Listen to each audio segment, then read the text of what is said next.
Hey,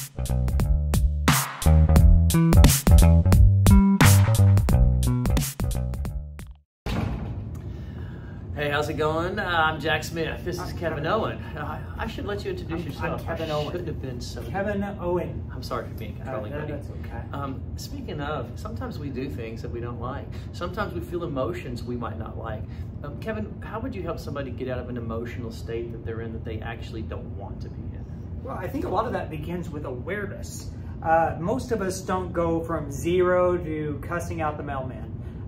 Usually, it's been a building process. You started to become a little bit pressured or angry, and then you got a little bit more, and then you got a little bit more, and then you reacted. But what would happen if whenever you started to become aware of the fact that you were becoming emotionally pressured, you started doing things to lower that? Yeah, self-awareness is definitely a key to fixing anything in your lives, for sure. You have to be self-aware. If you're not aware of what's going on, you're not going to be able to fix the problem. And remember, emotions are byproducts of thought. If you're in an emotional state, it's because you're thinking about something that might be on an unconscious level, and that's where the awareness comes in, to be able to think, okay, hold on, I gotta stop, slow down. What am I actually thinking about here that's making me mad? A lot of times you can change your emotional state by interpreting whatever's happening to you in a different way. So be aware of what you're thinking about as well. There's some interesting things in Scripture, probably a lot. But it calls us to things like not being anxious or taking hope, and that implies to us that that is something that we can control.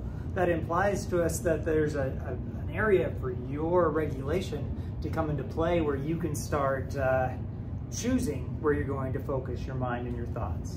Yeah, a lot of times I like to think of it with 3 R's. The first thing I like to do is to recognize what I'm going through, to understand, hey, I have a reason to be feeling this way, and that's okay. You're validating yourself for being human. So I recognize that, and the second thing I do is I reject. I reject that even though I'm feeling this way, this isn't how I want to feel. I don't want to be this way right now. And so the third thing I do is I replace. I'll say, okay, I'm going to replace this then with a positive alternative. How do I want to feel? And that's going to take my mind off of what I'm thinking about that created the negative emotional state, and focus it on something else, more solution focused.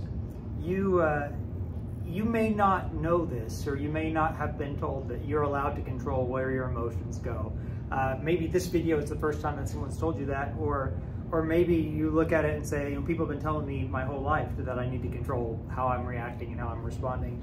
It's not that easy, because usually there's a feeling underneath that caused what happened. And if you need help kind of uncovering those things, there's a block. If this were a light switch, you would have flipped it already.